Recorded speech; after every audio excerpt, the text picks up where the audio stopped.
Hello everyone, कैसे हैं आप। आज हम एससीईआरटी द्वारा दी जाने वाली कक्षा 3 रीडिंग अभियान की वर्कशीट नंबर 43 हल करेंगे, जो कि 10 मार्च 2022 की है।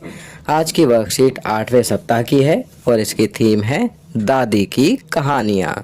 तो चलिए वर्कशीट हल करते हैं। नमस्ते प्यारे बच्चों, आशा करते हैं कि आप सभी स्वस्थ और खुश होंगे। बच्चों, जब हम अपनी दादी से कहानी सुनते हैं तो हमें बड़ा आनंद आता है। दादी हमें तरह तरह की कहानियाँ सुनाती हैं। आइए आज हम दादी की सुनाई हुई एक प्राचीन कहानी पढ़ते हैं। तो बच्चों, यहाँ पर दादी की सुनाई हुई एक प्राचीन कहानी दी गई है। चलिए इस प्राचीन कहानी को पढ़ते हैं। कहानी का शीर्षक है घमंडी सांप। एक जंगल में एक सांप रहता था। वह रोज गांव आकर लोगों को डराता था। ऐसा करके सांप को बहुत आनंद आता और वह घमंड करता कि वह कितना ताकतवर है। सांप से परेशान होकर लोग एक सपेरे के पास उपाय के लिए गए। सपेरे ने कहा कि कल वह इसका कोई ना कोई हल जरूर निकाल देगा। अगले दिन जब सांप आया तो सभी गांव वाले डर कर भाग गए, लेकिन सपेरा एक बड़ी सी टोकरी लेकर वहीं खड़ा रहा। सांप जैसे ही पास आया, सपेरे ने टोकरी उस पर रख दी।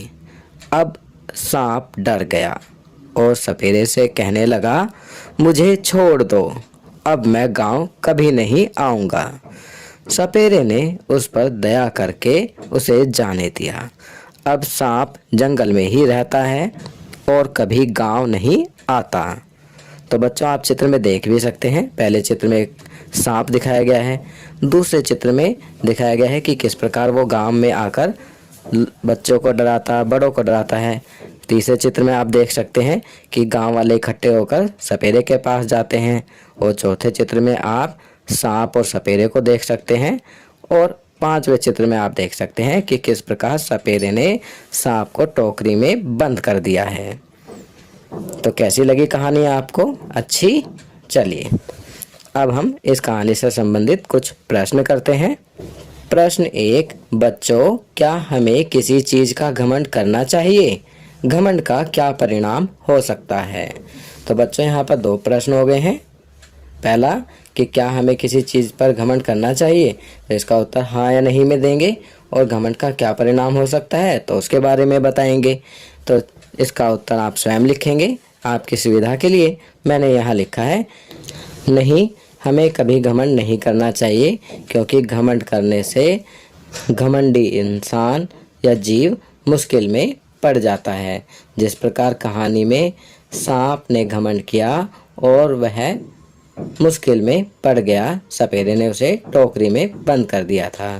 तो इसीलिए हमें कभी भी घमंड नहीं करना चाहिए। चलिए आगे बढ़ते हैं। आओ बातचीत करें। प्यारे बच्चों, साथ दिए गए चित्र को ध्यान से देखिए। आपको क्या लगता है कि चित्र में दिख रही मछलियाँ क्या बातें कर रही होंगी? अनुमान लगाकर उनके संवाद अर्थात बातचीत को ऊंची आवाज में बोलिए और अपने अध्यापक अध्यापिका को बताइए।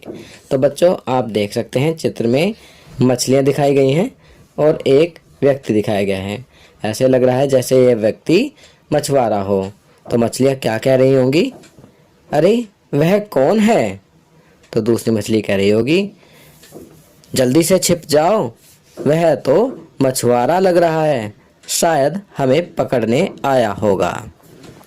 तो आप भी इसी प्रकार इन मछलियों के बीच संवाद लिख सकते हैं। तो बच्चों, ये वर्कशीट यहाँ कंप्लीट होती है। अगर ये वीडियो आपको अच्छी लगी तो इसे लाइक एंड शेयर ज़रूर करें। अन्य विषयों पर बने हमारे लेटेस्ट वीडियोस को देखने के लिए चैनल को सब्सक्राइब करना ना भूलें और देखते रहिए हमारा channel knowledge kingdom. Thank you.